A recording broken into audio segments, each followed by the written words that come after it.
శ్రీకాకుళం జిల్లా ఆంధ్రప్రదేశ్ రాష్ట్రం 7 రోడ్ల జంక్షన్ నుండి అంబేద్కర్ జంక్షన్ వరకు 2 కిలోమీటర్లు కొనసాగిన ర్యాలీ అంబేద్కర్ విగ్రహం వద్ద నిరసన తెలిపిన ఏఐఎం దళిత జేఏసీ నేతలు I stand with PV Sunil Kumar అంటూ బ్యానర్ల ప్రదర్శన. దళిత అధికారులపై కక్ష సాధింపు చర్యలను విరమించుకోవాలి అని ఎన్డీఏ ప్రభుత్వానికి డిమాండ్. పివి సునీల్ కుమార్ కి జరుగుతున్న అన్యాయాన్ని దళితులు గమనిస్తున్నారన్న ఈ సందర్భంగా నిర్వహించిన శుభ పరిణామమని పేర్కొన్నారు. దళిత జేఏసీ నాయకులు యజ్జల గురుమూర్తి, మహిళా ప్రతినిధులు సీరా అనంతరం బ్యాడ్మింటన్ ఆడి పోటీలను ప్రారంభించారు. తదుపరి స్టేడియం అభివృద్ధి పనులు కూడా ఈ సందర్భంగా పర్యవేక్షించారు. ఈ కార్యక్రమంలో నిర్వాహకులు, బ్యాడ్మింటన్ అసోసియేషన్ ప్రతినిధులు పాల్గొన్నారు. త్రిపుల రఘురామరాజుని అరెస్ట్ చేస్తే ఆ అరెస్టు అన్యాయం అని చెప్పి అప్పట్లోనే ఆయన సుప్రీంకోర్టుకు కూడా వెళ్ళడం జరిగింది. ఆ కేసు మీద సుప్రీంకోర్టు కూడా ఆ కేసును తిరస్కరించి ఈ కేసులో నిర్ధారణలు ఉన్నాయి కనుకనే సిఐడి చీఫ్గా ఉన్న పివి సునీల్ కుమార్ అరెస్ట్ చేశారనే విషయాన్ని కూడా సుప్రీంకోర్టు తెలియజేసింది.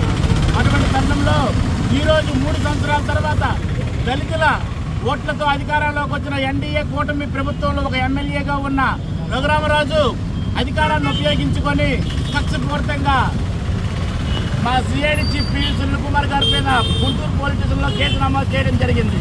ఆ నమోదు మీద వారు పోలీసులు ఎవరికి మెహర్బానీ కోసం, ఎవరిని కొమ్ము కాయడం కోసమో ఈరోజు ఒక డీజీ స్థాయిలో ఉన్న వ్యక్తి మీద ఎఫ్ఐఆర్ నమోదు చేశారు.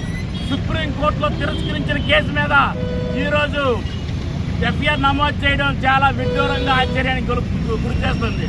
దళిత ఓటర్లతో అధికారానికి వచ్చింది మీకు దళితులను పాలించమని తప్ప దళితులను శిక్షించమని కాదు. అదేవిధంగా ఈ ప్రభుత్వం అధికారంలోకి వచ్చిన వెంటనే ఫైర్ డీజీగా ఉన్న మా అన్న సునీల్ కుమార్ గారిపై జీడీ జనరల్ అడ్మినిస్ట్రేషన్లో పెట్టడం జరిగింది. దాన్ని కూడా అప్పుడు మేము ఖండించాం. ఆయన పోస్టింగ్ ఇవ్వకుండా ఇబ్బంది పెడుతున్నారు. పెడితే పెట్టండి, అధికారం మీ చేతుల్లో ఉంది కనుక.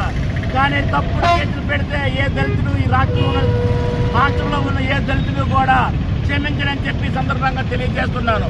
మీకు అధికారం ఇచ్చింది మా మీద కేసులు పెట్టడానికో, మా మీద పగ తీర్చుకోవడానికో కాదు. గత ప్రభుత్వం కంటే మంచి పాలన అందించి మంచి ముఖ్యమంత్రిగా మీరు నిలబడతారని చెప్పి ఆశించాము. అది లేదు కదా. రాష్ట్రంలో ఏ మూలను చూసినా, ఏ గ్రామాల్లో చూసినా సరే దళితుల మీద దాడులు చేస్తున్నారు. నేను నర్సనపేటలో జరిగింది, మొన్న ఇచ్చాపురంలో జరిగింది, మొన్న పలాసలో జరిగింది. ఈ దాడుల్ని దళితుల మీద దాడులు చేస్తే చూస్తూ ఊరుకోము.